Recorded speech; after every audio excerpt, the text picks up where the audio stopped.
especially if your dog has not had any experience on an uneven or unsteady surface. So you want to get the dog used to it. You can put beach towels folded up, bath towels, something like that underneath the board, just so it's not lying flat on the ground anymore. And that, what you're going to want to do is invite your dog up onto the board, which he should be used to doing by now, but this time the board's unsteady, so they may be a little more apprehensive. So just go very slow. And you may want to just start out where you have the dog, come on Rena, just have the dog step on the board, hold it still, and that's it for the first time. When you're releasing your dog from the exercise and they're going to get off the board, you want to offer that stability back to them. So you're going to put your foot back on the board, you're going to release them, and as the board makes the movement, you're going to steady it out so the dog doesn't get scared by it. Okay, Rena, release. So what you could do next is just a little movement. She's not so sure.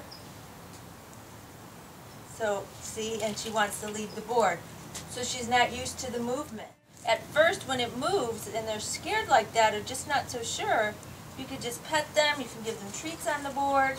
So it's not moving, but she knows it moved when she stepped on it. So she's not so sure about that.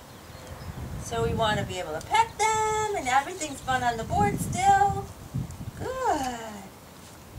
So when she might be a little more comfortable now that she's standing here, we're petting, we're giving treats, I'm going to give her a treat as I gently rock the board. So she isn't paying as much attention to the board movement as getting the treats. There's a little bit of concern. So give her treats, let her know it's fine. Reinforcing with the treats to kind of distract the board a little bit. And we're just doing small movements. She's not so sure. You see she wants to get off the board, but she's liking the treats, so she's staying on. Good. So it's very light movement at first. Once your dog has built up the confidence and no longer needs you to hold your foot on the board to get on, and you've had some mild movement, now we're going to increase the movement on the board. Okay, Rena, jump on. So she gets on by herself. She's built up her confidence for that. So I'm going to start out lightly moving the board. She's used to that light movement already. So now what we want to do is build up the confidence even more. So as I'm feeding her treats, there's more movement on the board. More movement.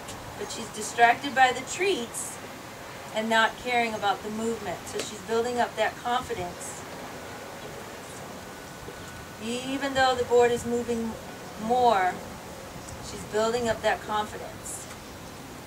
So she's getting more used to the movement of the board here. Oops, I jumped that one. So there's a lot more movement on the board for her now.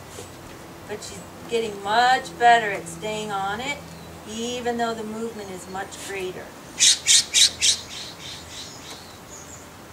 Good job. Once you've been working with your dog for a while and you've built their confidence level, what you could do is start increasing the size of the towels or pillows under the board, making it even more unstable. Ricochet, position! So when the dog steps on the board, it's very unsteady. She walks to the back of the board, it's unsteady, but she stays on the board. We can make some additional movement. Very unsteady board, and the dog is confident, tail wagging, no problem. Back.